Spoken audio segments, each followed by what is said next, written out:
historia del Evangelio del Señor Jesucristo y abarcan hasta el tiempo cuando Jesús regrese. Y cuando usted entienda estas parábolas, sabrá qué esperar. Y si usted sabe qué esperar, no será desilusionado. Y si usted no está desilusionado, tampoco estará desanimado. Y si usted no está desanimado, no estará desalentado. Y si no está desalentado, no se dará por vencido cuando las cosas vayan mal. Es más, usted podrá decir, es maravilloso. Las cosas están sucediendo como Jesús dijo que sucederían. Y aunque esté rodeado de tinieblas, usted podrá exclamar, se está volviendo gloriosamente oscuro. Y todo se realice de acuerdo a como lo profetizó la Biblia. Vemos al mundo en toda su maldad y a la iglesia con toda su debilidad. Y vemos a la gente rechazando el Evangelio. Y a veces pensamos, tal vez el Evangelio no es la verdad. O que nuestras expectativas no serán cumplidas.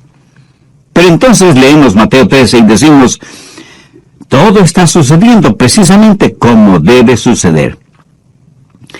Hay 7 cosas que usted debe saber de lo que va a suceder. Primero, debe esperar el rechazo del Evangelio.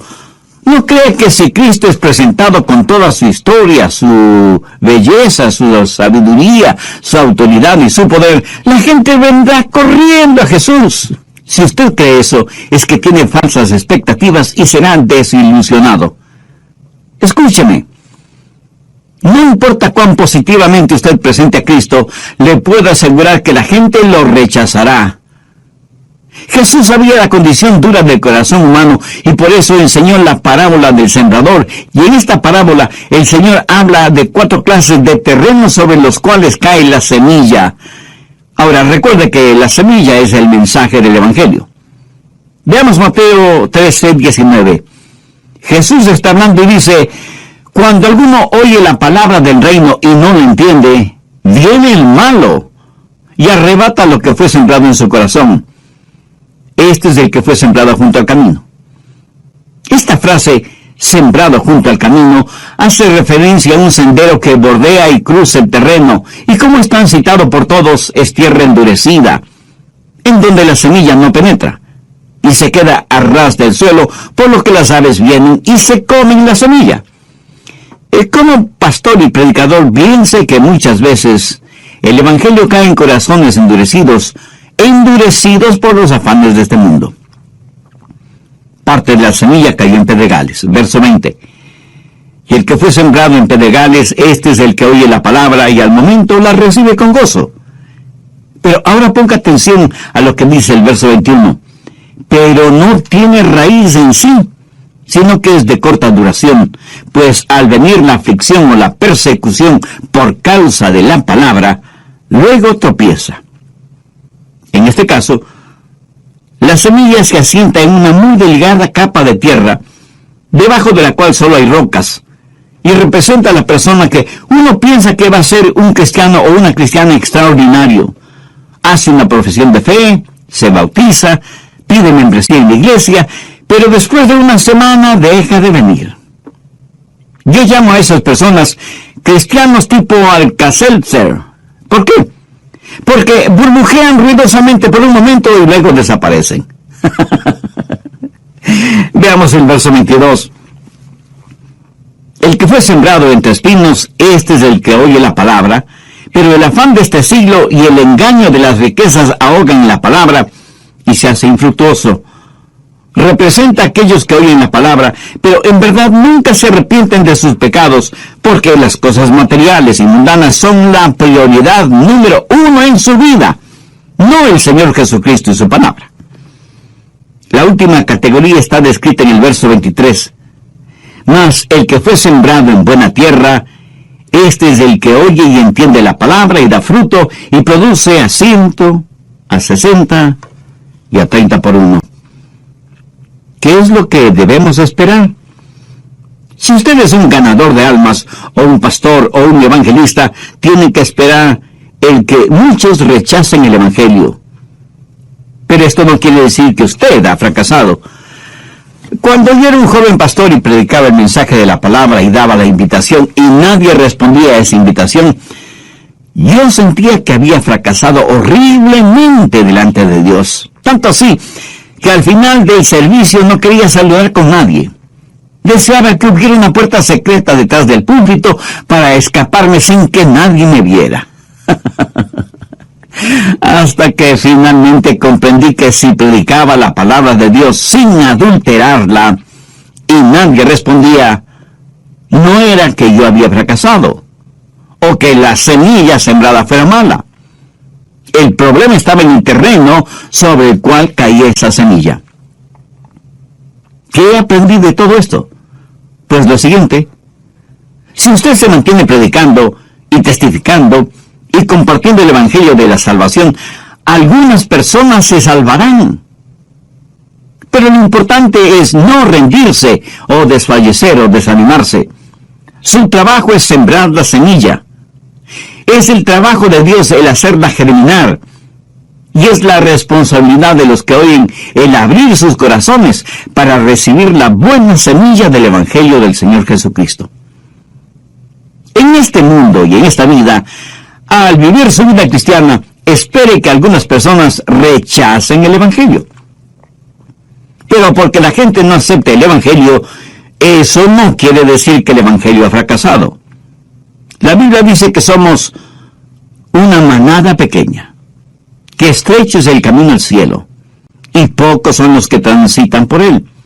Somos la minoría del Maestro, y si espera ganar a todo el mundo para Cristo, le puedo asegurar que sufrirá una gran desilusión. La Biblia enseña que solo el 25% del terreno estaba listo para recibir la semilla. Y cuando ese 25% recibe la palabra, no todos producirán la misma clase de fruto.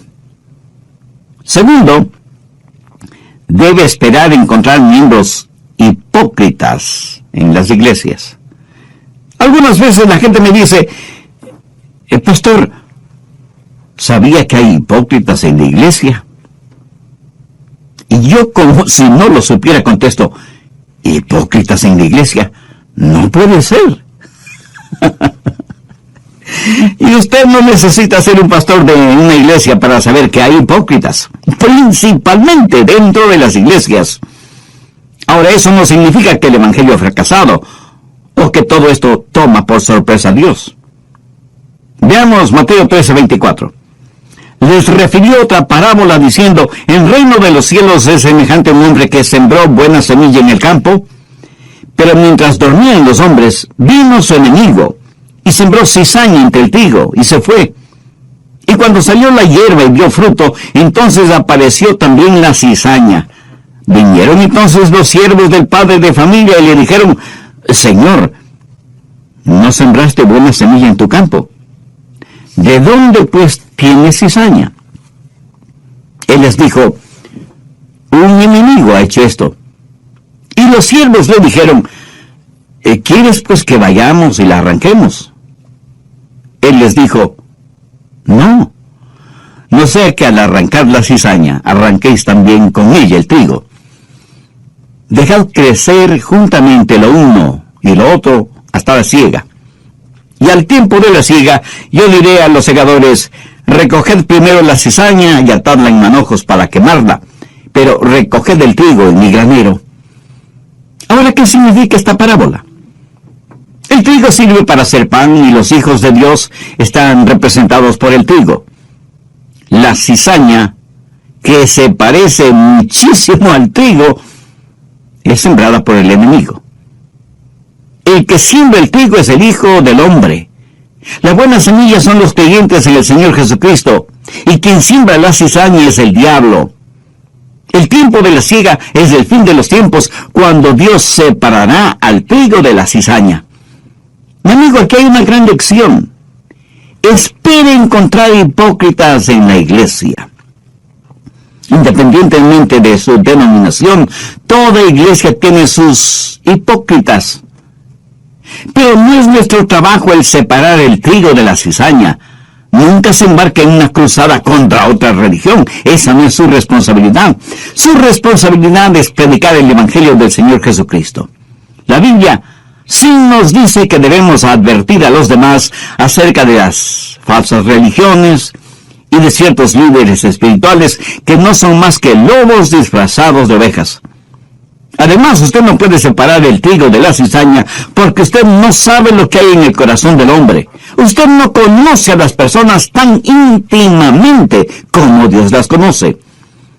Y esta parábola tiene 3 pensamientos básicos: la siembra de la cizaña, el crecimiento de la cizaña y la identificación de la cizaña. ¿Quién siembra la cizaña? El diablo. ¿Cómo crece la cizaña? Los cristianos y los hipócritas crecen uno junto al otro en las iglesias. ¿Cuándo será identificada la cizaña? Al final del tiempo. Entonces, ¿cuál es la lección básica? No todos los terrenos son buenos para la siembra. Tercero, no se desanime a causa de los hipócritas en la iglesia. La presencia de ellos no significa que el evangelio ha fracasado. Una falsificación es el más grande elogio a aquello que es real y verdadero. ¿Por qué falsifican billetes de 20, 50 o 100 dólares? Porque evidentemente tienen valor. Nadie falsifica envolturas de caramelos porque eso no deja ninguna ganancia. Una falsificación significa que el producto original tiene mucho valor. Por lo tanto, no todos los que nombran el nombre de Jesús o dicen creer en Él son genuinos creyentes. Y si usted conoce a algún hipócrita, eso no le da derecho a decir: bueno, si así son los cristianos, yo no quiero saber nada del cristianismo. Jesús nos ha dado muy claras advertencias sobre los hipócritas. Cuarto, debe esperar el surgir o resurgir de cultos falsos. Mateo 13, desde el verso 31.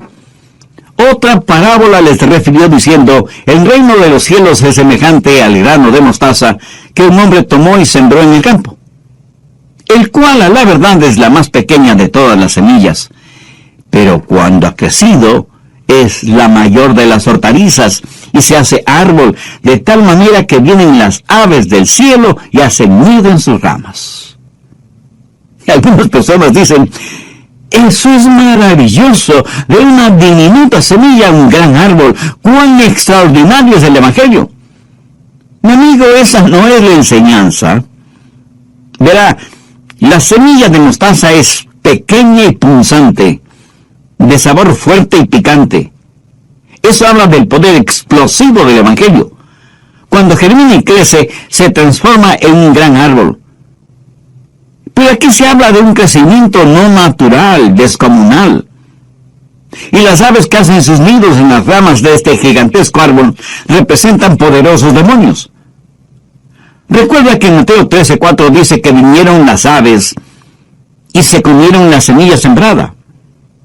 La misma palabra usada para aves en el verso 4 es usada en el verso 32 y hace referencia a poderosos demonios. Mire Mateo 13:19. Cuando alguno oye la palabra del reino y no la entiende, viene el malo y arrebata lo que fue sembrado en su corazón. Las aves que arrebatan la semilla representan al diablo. Por favor, anote el margen Apocalipsis 18:2. Habla de Babilonia, la cuna de toda religión falsa. En Babilonia fue construida la Torre de Babel. Nimrod, el fundador de Babilonia, fue el primer prototipo del anticristo.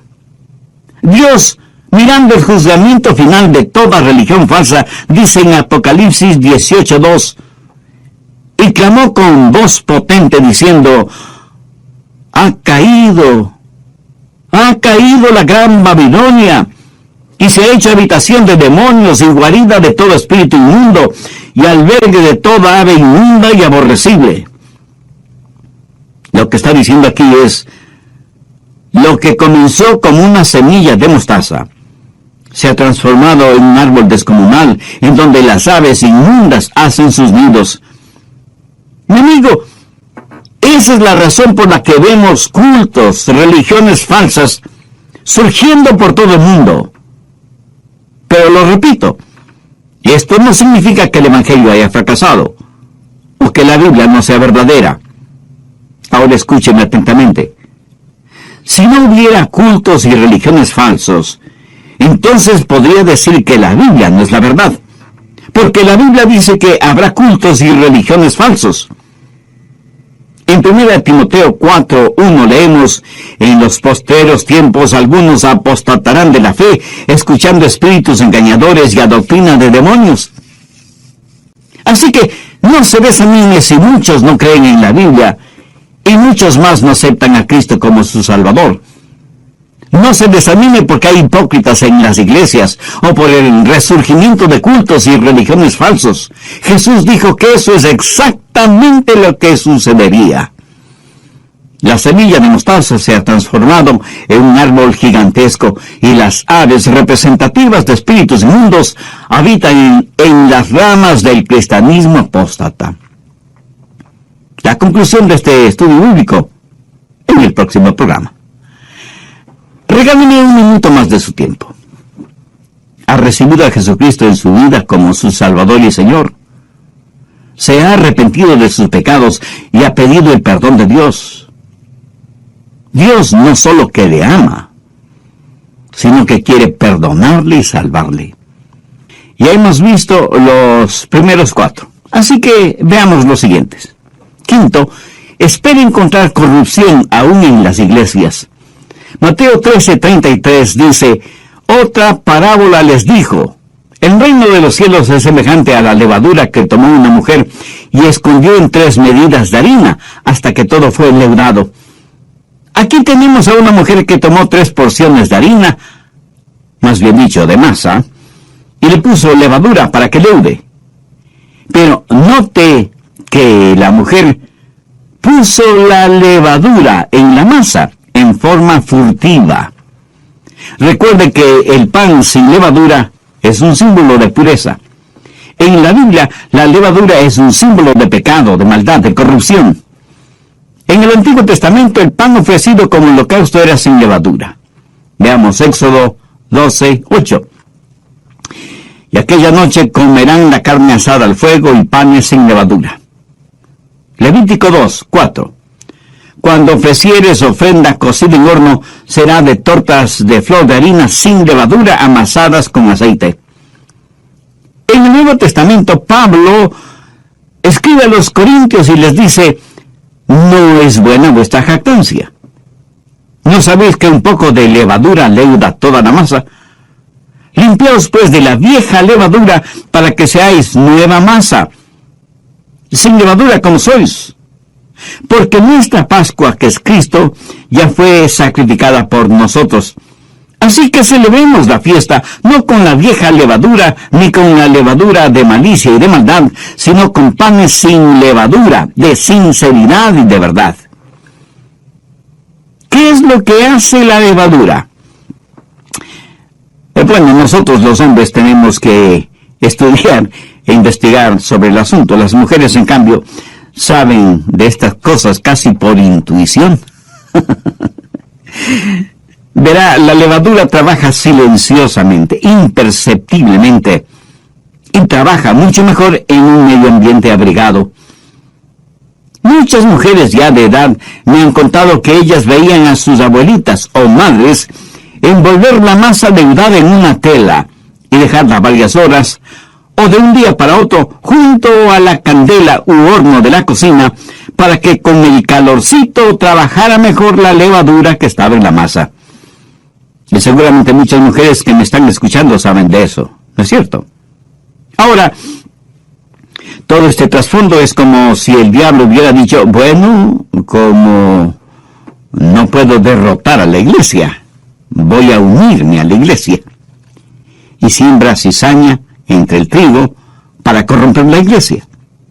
Y hace surgir cultos falsos para que prediquen un evangelio falso, y penetra las iglesias con enseñanzas malévolas. Por eso Jesús dijo que debíamos cuidarnos de la levadura de los fariseos. En la Biblia, Jesús hace referencia a los fariseos, a los saduceos y a los herodianos, o sea, 3 tipos de levadura. ¿Cuál era la levadura de los fariseos? El legalismo. ¿Cuál era la levadura de los saduceos? El liberalismo. ¿Y cuál era la levadura de Herodes? El libertinaje. Herodes fue un rey que amaba el placer por el placer. No solo que como monarca tenía la libertad de hacer lo que le diera la gana, sino que había degenerado esa libertad hasta convertirla en libertinaje. Algunas personas creen que libertad y libertinaje son acciones sinónimas y nada más alejado de la verdad. Más bien son acciones antónimas, o sea, contrarias. La libertad actúa dentro de ciertos parámetros éticos y morales, y algunas veces espirituales, mientras que el libertinaje no respeta fronteras para su desenfreno. Estas tres cosas, el legalismo, el liberalismo y el libertinaje, han invadido la iglesia del Señor. ¿Significa eso que debemos rendirnos? ¿Tirar la toalla? No, más bien significa lo opuesto. ¿Se ha preguntado alguna vez por qué Satanás quiere corromper la iglesia si es que eso no fuera algo bueno? Satanás es un pervertido. En estos días ya no es nada raro leer horribles historias de apostasía en algunas iglesias, pastores y ministros sorprendidos en una vida de libertinaje. Otros son fanáticos religiosos legalistas que hacen énfasis en la salvación por obras. Otros niegan la deidad de Cristo. Otros niegan la resurrección de Cristo. Y otros niegan todo lo que tiene que ver con el Señor Jesucristo. Levadura de los fariseos, levadura de los saduceos, levadura de Herodes. ¿Causará todo esto que yo cierre mi Biblia y deje de predicar? De ninguna manera. Sé que todo lo que está pasando es exactamente lo que Jesús dijo que pasaría. Sexto, puede estar seguro que Dios cumplirá su palabra con Israel. Observe todo lo que está pasando en el Medio Oriente. Algunas veces me preguntan, Pastor Rogers, ¿qué es lo que la Biblia dice proféticamente sobre los Estados Unidos? Y yo sencillamente contesto, muy poco. Casi es mejor decir nada. Pero mantenga sus ojos sobre Israel. Dios en estos últimos tiempos mantiene su palabra y sus promesas dadas a Israel como nación. Veamos Mateo 13:44. Además, el reino de los cielos es semejante a un tesoro escondido en el campo, el cual un hombre halla y lo esconde de nuevo, y gozoso por ello va y vende todo lo que tiene. ¿Para qué? Para comprar aquel campo. ¿Cuál es ese tesoro escondido en el campo? Israel. En la parábola, cuando el hombre compra el campo en donde está escondido el tesoro, entonces ese tesoro ya es suyo, le pertenece. Algunos interpretan erróneamente que el tesoro escondido es el Evangelio del Señor Jesucristo y que nosotros somos el hombre que compra el campo a fin de poseer el tesoro. Esta parábola. Escuche, Jesús llama a Israel su tesoro peculiar. Y al hablar de Israel hay cosas básicas que debemos entender. Primero, hubo un breve periodo de tiempo cuando Jesús destapó ese tesoro. Él hizo una solemne promesa a Abraham, pero el tesoro estaba escondido. Quiero decir, estaba encubierto antes de la venida de Jesús. Israel era una nación ignominiosamente pequeña cuando Jesús estuvo aquí en la tierra.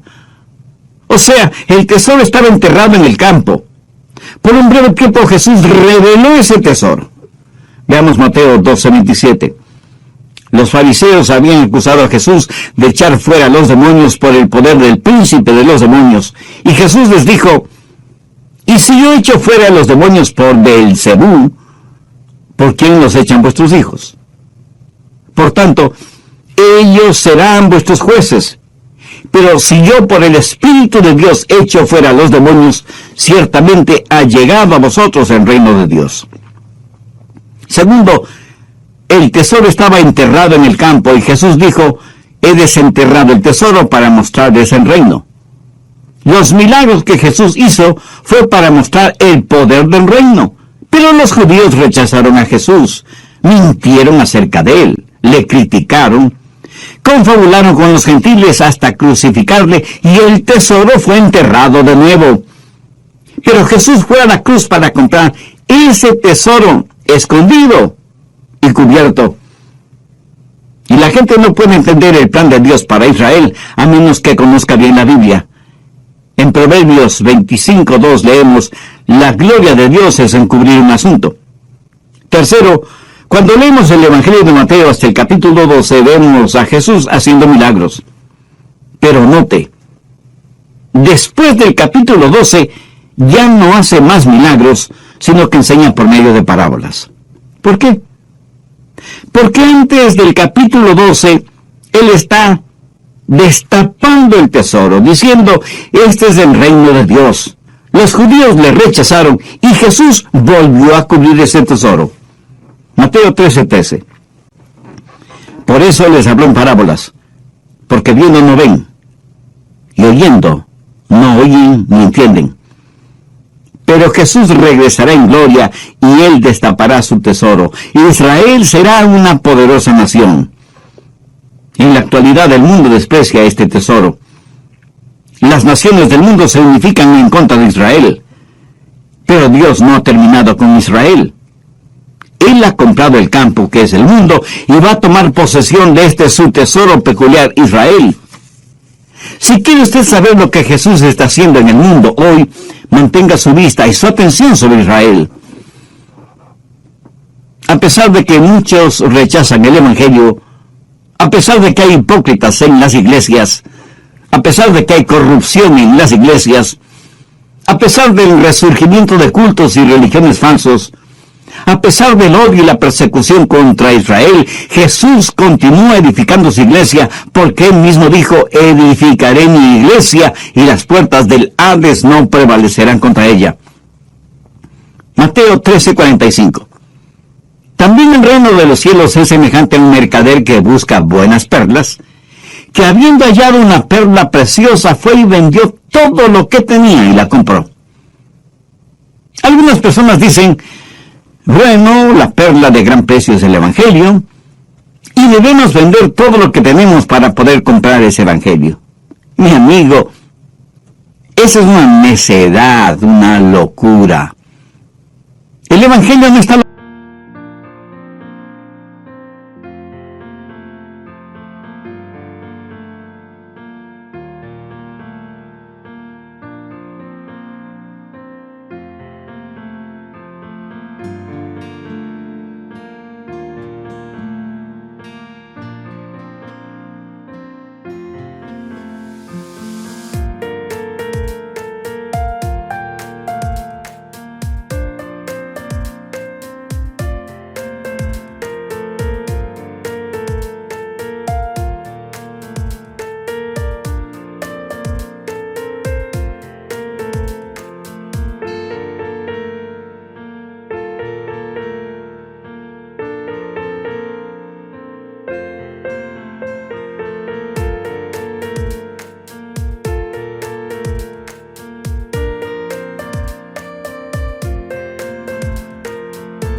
venta. Y aunque no estuviera, nosotros estamos en bancarrota. No tenemos absolutamente nada. El mercader que busca buenas perlas es Jesús. La perla de gran precio es la iglesia que Él ama. Israel es su peculiar tesoro, pero no es una perla. Las piedras preciosas pueden ser cortadas, divididas, esmeriladas, pulidas, pero no se puede hacer lo mismo con una perla. La iglesia es un cuerpo indivisible en el Señor Jesucristo, y es Cristo quien con sus platinadas lágrimas y el rubí líquido de su sangre compró esa perla de gran precio. Y así como una perla es sacada a la superficie desde las profundidades de las aguas, así Jesús nos ha levantado. Así como un grano de arena en la ostra se convierte en una preciosa perla, así Jesús, a pesar de nuestra fealdad espiritual, nos ha embellecido para hacernos parte de la iglesia, la perla preciosa.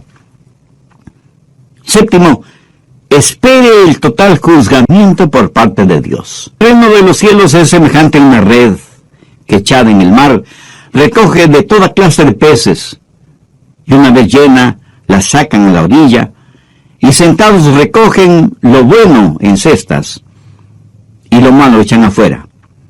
Así será el fin del siglo. Saldrán los ángeles y apartarán los malos de entre los justos, y los echarán en el horno de fuego. Allí será el llanto y el crujir de dientes. Jesús les dijo: ¿habéis entendido estas cosas? Ellos respondieron: sí, Señor. Dios tiene su red y la echa sobre las naciones del mundo para ganar almas. ¿Cuál es su trabajo o mi trabajo en este mundo en el cual vivimos? Nuestro trabajo es lanzar la red. Dios separará los peces buenos de los peces malos. Cuando predico, algunas personas vienen a Cristo, pero no son salvas. Mi amigo, esa no es mi responsabilidad. Yo no puedo hacer que nadie sea un creyente o un incrédulo. El reino de Dios es como una red que lanzamos en las naciones de este mundo, y al final de los tiempos, aquel que separa el trigo de la cizaña, ese mismo Dios es quien separará los buenos de los malos. Ahora, ¿qué significa todo esto para nosotros? Escúcheme atentamente. Dios sabe exacta y precisamente cómo va a ser la situación. ¿No es increíble que hace más de 21 siglos Jesús dijera lo que pasaría ahora? Él dijo que no todos escucharían el Evangelio, no en el sentido de oírlo, sino de entenderlo y aceptarlo. También dijo que no todos los que escucharan el Evangelio serían salvos. Jesús dijo que habría hipócritas en las iglesias, y esa es una triste realidad que nadie puede negarla. También dijo que la corrupción se permearía en la iglesia como la levadura se infiltra en la masa. Y diariamente sabemos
o leemos o vemos en la televisión los numerosos escándalos morales y financieros en iglesias y organizaciones que se dicen cristianas.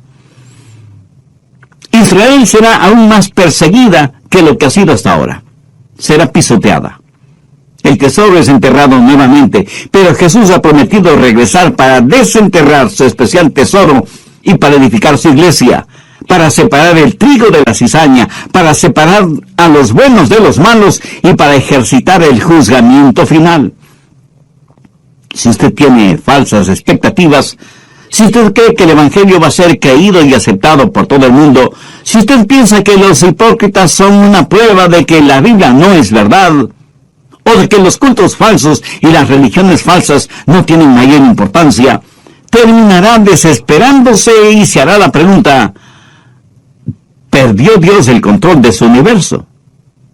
No, Dios no ha perdido el control de nada. Todo está bajo su control. Todo lo que ha pasado, está pasando y pasará, ha sido, es y será exactamente como Dios lo ha dicho. En este mensaje hemos aprendido los 7 secretos sagrados directamente de la palabra de Dios. ¿No le gustaría a usted ser un sembrador de la semilla bendita? ¿No le gustaría ser como el pescador lanzando sus redes sobre su vecindario, sobre su ciudad, sobre su país? ¿No quisiera ser un miembro fiel del cuerpo de Cristo, la Iglesia, y orar a Dios que la mantenga pura y libre de la levadura de la corrupción? ¿No quisiera tener una relación personal con Dios por medio del Señor Jesucristo y recibir a Cristo en su corazón ahora mismo? Si sus respuestas son afirmativas, le invito a orar conmigo una sencilla pero significativa oración. Mi oración solo será para guiarle. Usted ore con sus propias palabras, pero dígalas con fe, con sinceridad, depositando toda su confianza en Dios, que tiene un oído atento para su plegaria. Ore y diga: